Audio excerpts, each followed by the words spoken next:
I found that nothing in life is worthwhile unless you take risks. Nothing. Nelson Mandela said, "There is no passion to be found playing small and settling for a life that's less than the one you're capable of living." Now, I'm sure in your experiences in school and applying to college and picking your major and deciding what you want to do with life, I'm sure people have told you to make sure you have something to fall back on. Make sure you got something to fall back on, honey. But I never understood that concept, having something to fall back on. If I'm going to fall, I don't want to fall back on anything except my faith. I want to fall forward. I figure at least this way I'll see what I'm going to hit. Fall forward. This is what I mean. Reggie Jackson struck out 2,600 times in his career, the most in the history of baseball. But you don't hear about the strikeouts. People remember the home runs. Fall forward. Thomas Edison conducted 1,000 failed experiments. Did you know that? I didn't know that. Because the 1,001st was the light bulb. Fall forward. Every failed experiment is one step closer to success. You've got to take risks, and I'm sure you've probably heard that before, but I want to talk to you about why that's so important. I got 3 reasons, and first, you will fail at some point in your life. Accept it. You will lose. You will embarrass yourself. You will suck at something. There's no doubt about it. I'm telling you, embrace it, because it's inevitable. And I should know. In the acting business, you fail all the time. Early on in my career, I auditioned for a part in a Broadway musical. Perfect role for me, I thought, except for the fact that I can't sing. So I'm in the wings, I'm about to go on stage, but the guy in front of me, he's singing like Pavarotti. He's just, and he's just going on and on and on, and I'm just shrinking, I'm getting smaller and smaller. So they say, "Oh, thank you very much, and you'll be hearing from us." So I come out with my little sheet music, and it was Just My Imagination by the Temptations. That's what I came up with. So I hand it to the accompanist, and she looks at it and looks at me and looks out at the director and was like, "All right."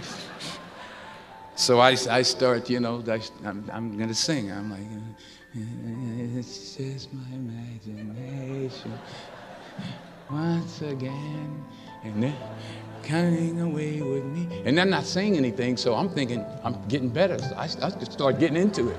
It was just my imagination. Running. They say, "Oh, yeah, thank you very much, Mr. Washington. Thank you." So I assumed I didn't get the job. But the next part of the audition, he called me back. The next part of the audition is the acting part of the audition. So I'm like, "Hey, okay, maybe I can't sing, but I know I can act."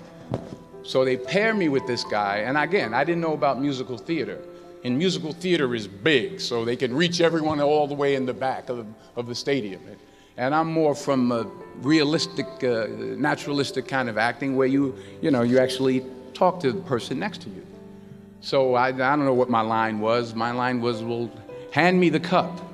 And his line was, "Well, I will hand you the cup, my dear. The cup will be there to be handed to you."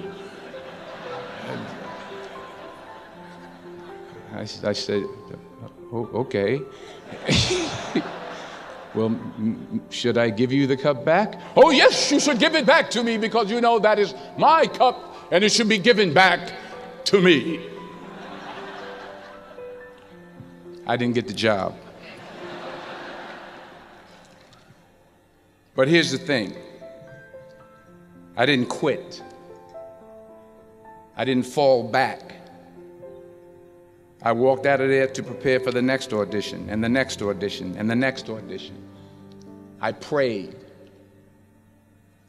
I prayed, and I prayed. But I continued to fail, and fail, and fail. But it didn't matter, because you know what? There's an old saying, you hang around the barbershop long enough, sooner or later you're going to get a haircut. So you will catch a break, and I did catch a break.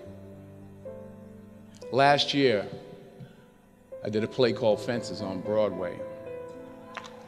Someone talked about it. Won the Tony Award. And I didn't have to sing, by the way. But here's the kicker.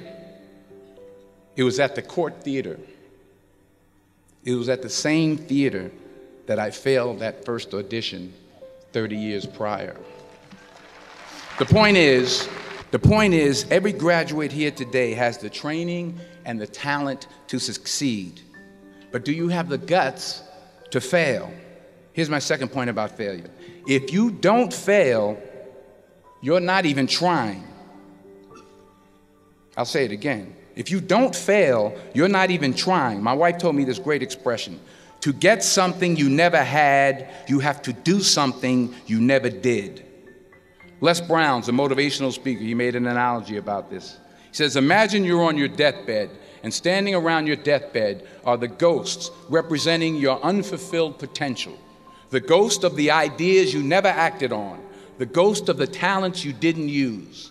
And they're standing around your bed, angry, disappointed, and upset. They say, we came to you because you could have brought us to life, they say. And now we have to go to the grave together. So I ask you today, how many ghosts are going to be around your bed when your time comes? You've invested a lot in your education, and people have invested in you. And let me tell you, the world needs your talents, man, does it ever. I just got back from Africa like 2 days ago, so if I'm rambling on, it's because I'm jet lagged. I just got back from South Africa. It's a beautiful country, but there are places there with terrible poverty that need help. And Africa is just the tip of the iceberg. The Middle East needs your help. Japan needs your help. Alabama needs your help. Tennessee needs your help. Louisiana needs your help. Philadelphia needs your help. The world needs a lot, and we need it from you. So you got to get out there. You got to give it everything you got, whether it's your time, your talent, your prayers, or your treasures. Because remember this, you will never see a U-Haul behind a hearse.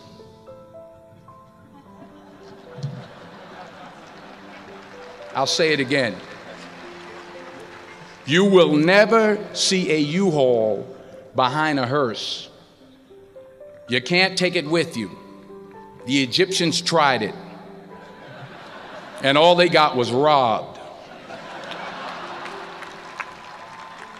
So the question is, what are you going to do with what you have? I'm not talking about how much you have. Some of you are business majors, some of you are theologians, nurses, sociologists. Some of you have money, some of you have patience, some of you have kindness, some of you have love. Some of you have the gift of long suffering, whatever it is, whatever your gift is. What are you going to do with what you have? All right, now here's my last point about failure.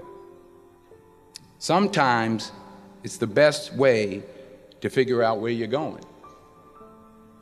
Your life will never be a straight path. I began at Fordham University as a pre-med student. I took a course called cardiac morphogenesis. I still can't say it. Cardiac morphogenesis. I couldn't read it. I couldn't say it. I sure couldn't pass it.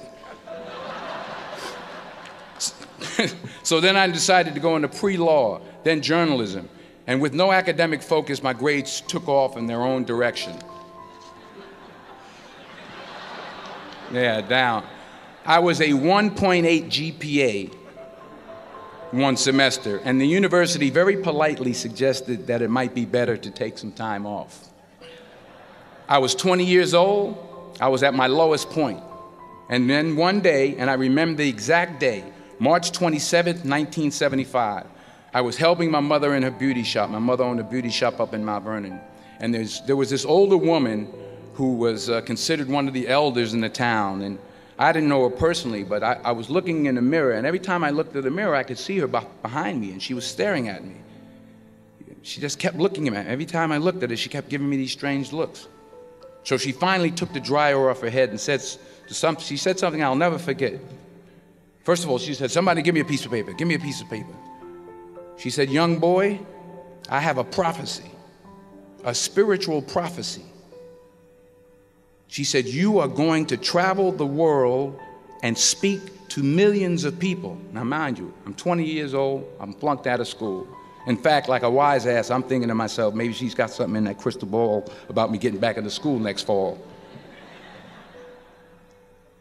But maybe she was on to something, because later that summer, while working as a counselor at a YMCA camp in Connecticut, we put on a talent show for the campers. And after the show, another counselor came up to me and asked, have you ever thought about acting? You're good at that.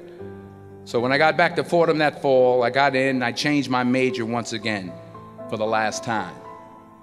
And in the years that followed, just as that woman prophesied, I have traveled the world and I have spoken to millions of people through my movies. Millions who up till this day couldn't see me, who up till this day I couldn't see while I was talking to them, and they couldn't see me. They could only see the movie. They couldn't see the real me. But I see you today, and I'm encouraged by what I see. And I'm strengthened by what I see. And I love what I see. Many years ago, I did this movie called Philadelphia. But it was a good movie. Rent it on, Netflix. It's a good movie. Rent it. I get 23 cents every time you rent it. Please, rent it. True. Parents up there, rent it. Netflix, please. Tell your friends too. It's about a man played by Tom Hanks who's fired from his law firm because he has AIDS. He wants to sue the firm, but no one's willing to represent him until a homophobic ambulance chaser lawyer, played by yours truly, takes on the case. In a way, if you watch the movie, you'll see everything I'm talking about today. You'll see what I mean about taking risk or being willing to fail. Because taking risk is not just about going for a job. It's also about knowing what you know and what you don't know. It's about being open to people and to ideas. In the course of the film, the character I play begins to take small steps, small risks. He very, very, very slowly begins to overcome his fears. And I feel ultimately his heart becomes flooded with love. And I can't think of a better message as we send you off today. To not only take risks, but to be open to life, to accept new views, and to be open to new opinions. While it may be frightening, it will also be rewarding. Because the chances you take, the people you meet, the people you love, the faith that you have, that's what's going to define you. And this is your mission. Never be discouraged. Never hold back. Give everything you got. And when you fall throughout life, and maybe even tonight after a few many glasses of champagne, remember this: fall forward. Fall forward.